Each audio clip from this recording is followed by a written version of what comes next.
Oh, we have so many feelings, and you know what that means. Of course, it is time for another Notsam Wrestling emergency podcast. This time on the state of the Judgment Day. The Judgment Day may be the faction that has had more fresh life breathed into it throughout the existence of the group than any other faction ever.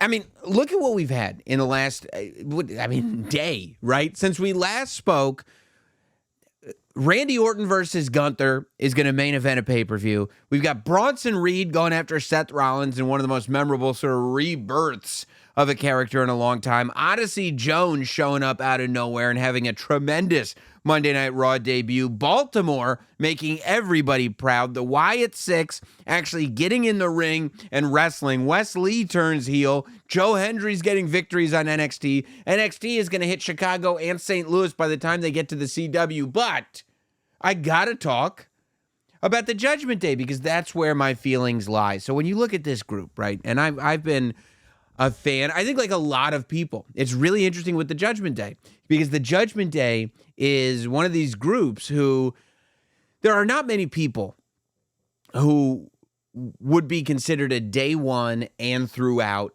Judgment Day fan. Like Judgment Day, people forget, was at the point that when this new regime, when Triple H kind of took over creative, there was a thought amongst us wrestling fans that the Judgment Day would probably not continue that much longer because it hadn't really been working, you know? I mean, Edge starts this group in 2022, and it felt like one of those things, and Edge has talked about it, where it was like he had this idea, and that idea gets kind of taken and reshaped into something else where the elements are still there, but this is not the idea that this guy had. And now we've got floating chairs going to the ring and weird supernatural stuff, and it's like this isn't working. But Edge picks up Damian Priest and Rhea Ripley, and they end up in a rivalry with Finn Balor. They end up bringing Finn Balor into the group, and what felt at the time like a very rushed move, Finn Balor immediately, like literally first night, same night, Finn Balor joins the Judgment Day, and then Balor, Priest, and Rhea Ripley attack Edge. And so now the Judgment Day is Priest, Balor, and Rhea Ripley. And at the time, I don't think anybody really gets what the Judgment Day is. Like what is it that defines this group? And I think that was what it was for a period of time. The Edge era never really clicked. And then this immediate transition into we're feuding with Finn Balor. Now he's in the group. Now Edge is out of the group. And here we are. Now the Judgment Day is this. Everybody's like, wait. What's going on? It wasn't really until I would say, honestly, that the Dominic Mysterio storyline is what ultimately shifted the Judgment Day into this other direction, and quite honestly, saved the group, where Dominic Mysterio and Rhea Ripley would start this relationship. Dominic and Rhea would attack Rey Mysterio and family in Rey Mysterio's home in multiple holidays in a row. Like I'm talking Thanksgiving, and I think New Year's Eve, they did another one. They were great. And it's when Dominic finally went to jail. And he spent about 12 hours in jail. And when he gets out, now Prison Dom is the Dominic that we're looking at. And there was something about the Judgment Day embracing Prison Dom. All of us seeing the irony and the humor in this character. But the Judgment Day taking it entirely seriously. Like Rhea Ripley going like, no, I'm going to bring Dom in. He's one of us now. And instead of like the old school way would be, well, Damian Priest and Finn Balor are both like, who is this joke? The difference was that Damian Priest and Finn Balor were like, yeah, don't mess with him. He's been in jail. He's the man. You don't want to mess with Dominic. He's dangerous. And all of a sudden, it breathed this new life into this faction. And I don't know if it was like just the commitment to it. I don't know if it was the fact that like we all, whether you were loving to cheer him or loving to boo him, you loved the Prison Dom character. I mean, I remember like as early as January 2023, declaring that I think Dominic Mysterio might be my favorite wrestler. And I did not see it coming, right? And the fact that the Judgment Day took it seriously meant that that character actually had legs. If the Judgment Day is pointing out the ridiculousness of it, well, now that sort of, if they are thinking the same thing that we are, then the whole thing isn't anything anymore, right?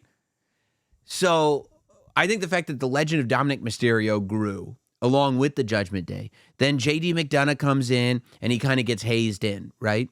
And I think once JD McDonough was kind of coming in and clearly being a part of this group, people were wondering, how far is this thing really going to go? Like, maybe the Judgment Day has gone about as far as it's going to go. And then R-Truth came in. R-Truth came back from injury, and the Live, Laugh, Love era of the Judgment Day kicked in. And the way the Judgment Day interacted with R-Truth and the way R-Truth interacted with the Judgment Day took them to an entirely different level. Like, made it so that they were able to pull off these entertainment segments, but also were the villains that were kind of in most of the main event storylines of Monday Night Raw. And that continued to evolve with the dynamic of Damian Priest holding the briefcase. You know, there's a period of time where Finn Balor was kind of the quote-unquote leader, right? Finn Balor took Edge's spot.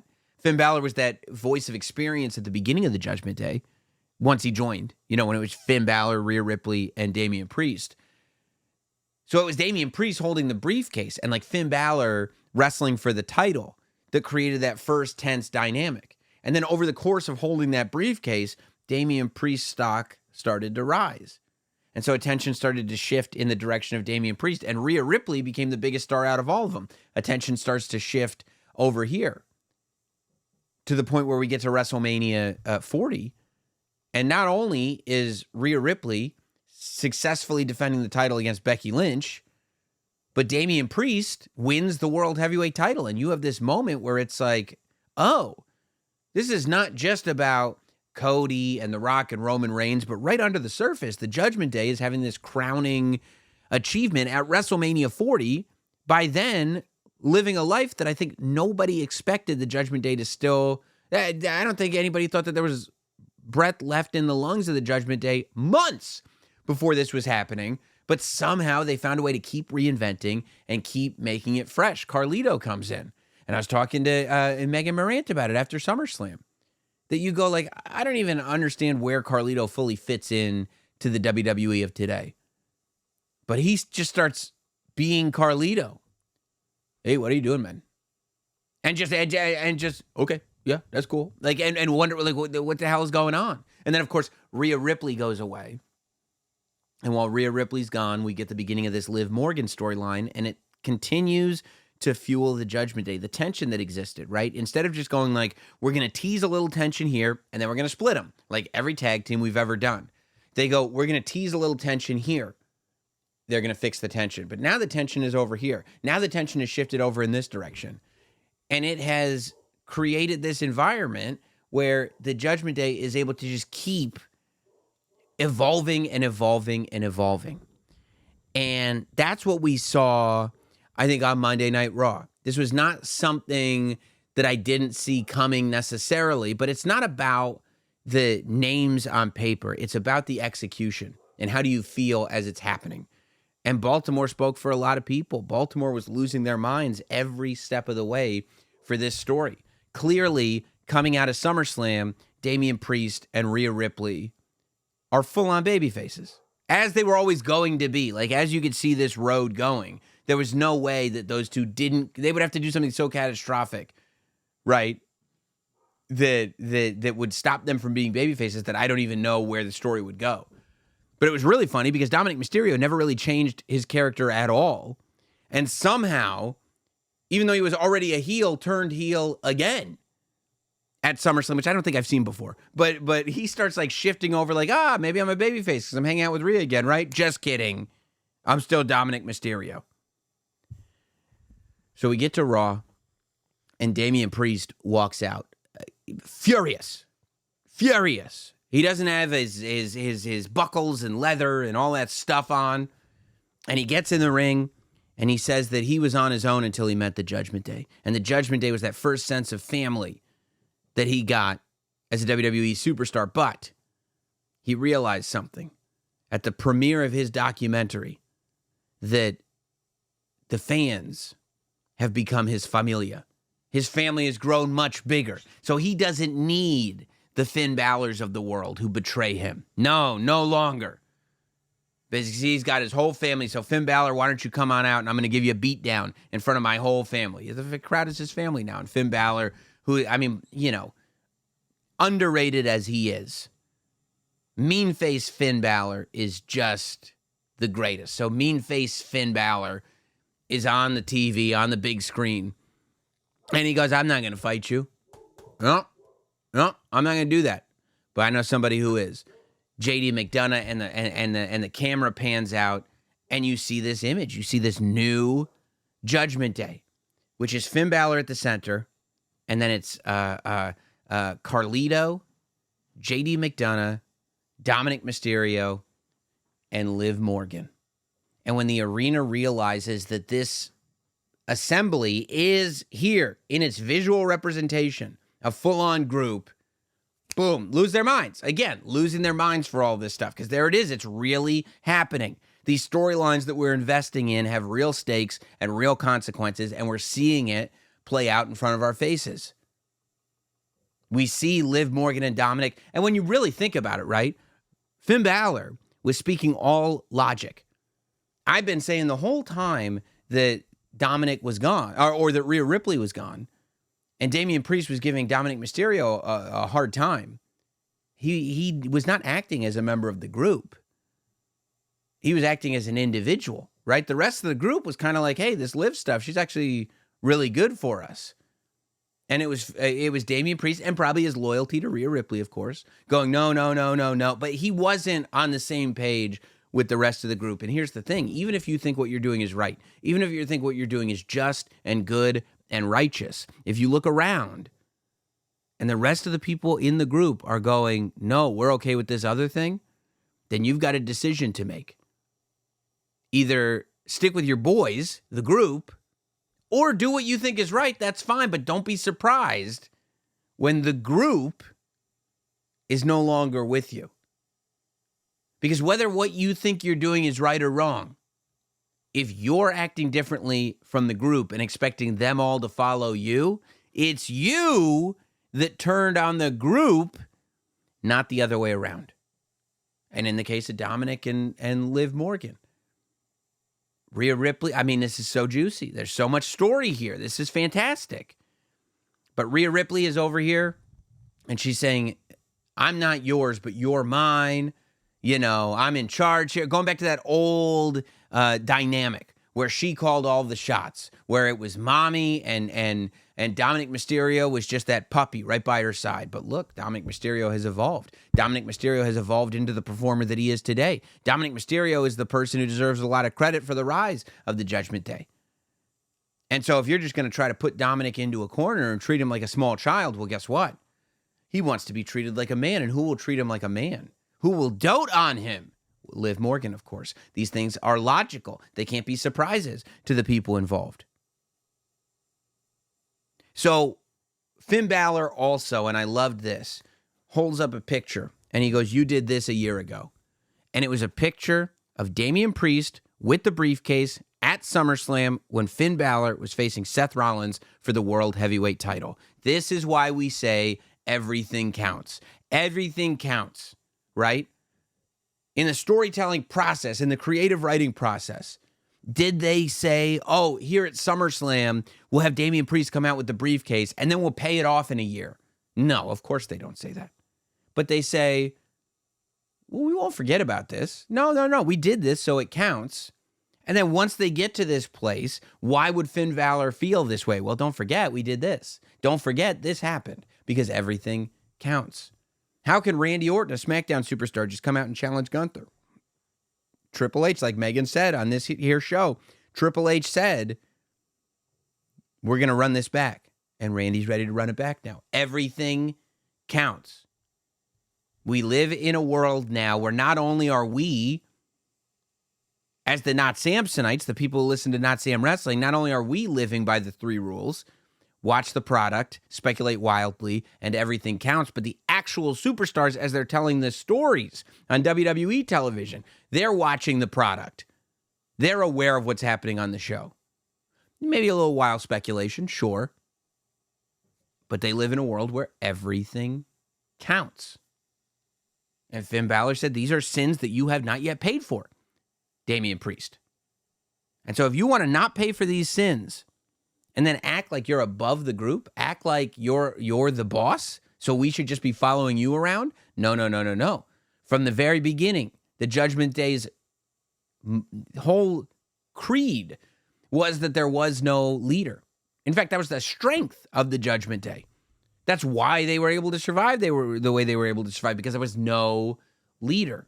So the minute Damian Priest starts acting like a leader and saying, I'm giving orders, you guys follow him, now we're not the Judgment Day anymore. Well, now the group's going to have to reassess things, and boy, did they.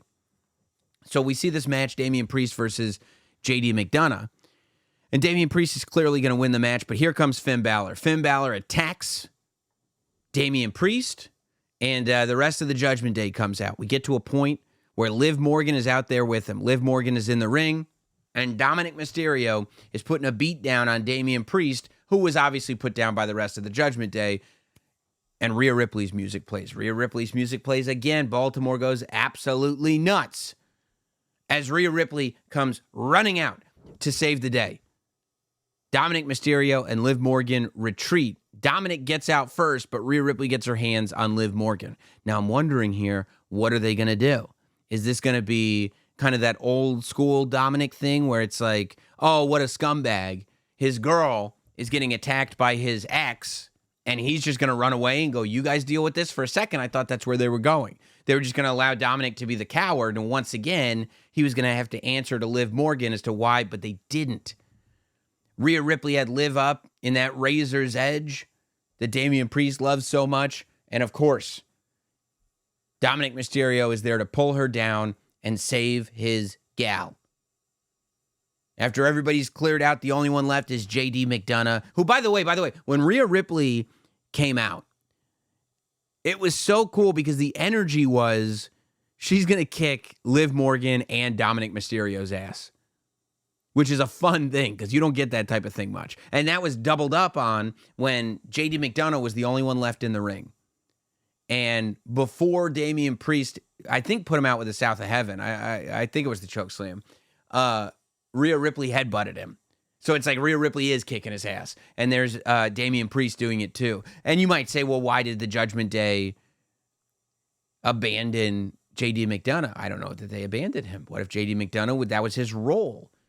In that mission, JD McDonough was there to act as the sacrifice for the Judgment Day. We need to leave one person, so the rest of us can survive. One person needs to take the licks. Tonight, JD, you drew the short straw. And I hope this continues on. I hope next week on Raw, it's Damian Priest versus Carlito. And then the week after that, it's Damian Priest versus Dominic until we finally get to Damian Priest versus Finn Balor. Because that's where we're going. Now, because everything counts, we're not acting like the Judgment Day started when Dominic showed up. We're not even acting like the Judgment Day started when Finn Balor showed up. Rhea Ripley and Damian Priest did a promo. I don't think it was on TV. I think it was after Raw, strictly for WWE's digital. But I watched it, and they referred to them. They said, you can't call yourself the Judgment Day. That's us, right?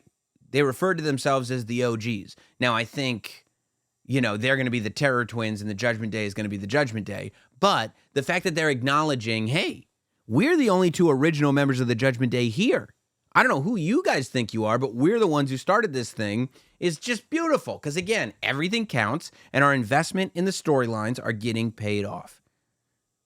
So where does it go from here? I still think it goes to where I've kind of been saying it could, should, might go, which is, the natural inclination is to think, well, a Damian Priest, Rhea Ripley mixed tag would be perfect. But technically, when you're talking about the group, Damian Priest's problem is with Finn Balor, and Rhea Ripley's problem is with Dominic Mysterio and Liv Morgan.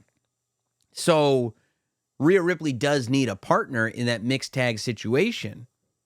But if Damian Priest is tagging with Rhea Ripley in a contest against Dominic Mysterio and Liv Morgan, what about the Finn Balor situation? Wouldn't Finn Balor just interfere? Like, nobody's taking care of Finn Balor. We're just going to worry about this thing.